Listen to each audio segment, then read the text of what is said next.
పీడిత, దళిత, బలహీన వర్గాల, మైనారిటీల వర్గాల గొంతుకై ఎంఐఎం పార్టీ అభ్యర్థి సయ్యద్ మొయిన్ని గెలిపించాలి అని కోరుతూ మహారాష్ట్ర నాందేడ్ సిటీ దక్షిణ నియోజకవర్గంలోని ఖడక్పుర ప్రాంతంలో కార్వాన్ ఎమ్మెల్యే కౌజర్ మొహియుద్దీన్, ఎంఐఎం పార్టీ నగర అధ్యక్షుడు సయ్యద్ గులాం మహమ్మద్ హుస్సేన్ శనివారం ఎన్నికల ప్రచారం నిర్వహించారు.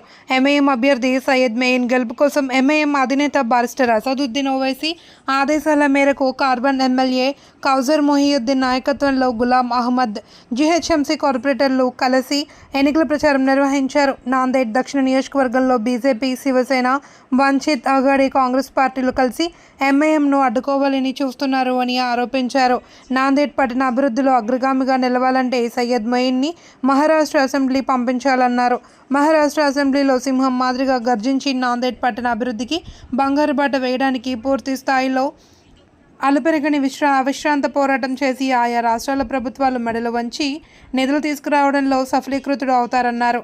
ఈ కార్యక్రమంలో జీహెచ్ఎంసీ కార్పొరేటర్లు ఆసిస్ ఖాన్, పఠాన్, షాహీన్, ఖాసిం, మొహమ్మద్ యూసుఫ్, సమద్ వార్సీ, ఇబ్రహీం, కమాల్, షబ్బీర్, అమీర్ తదితరులు పాల్గొన్నారు.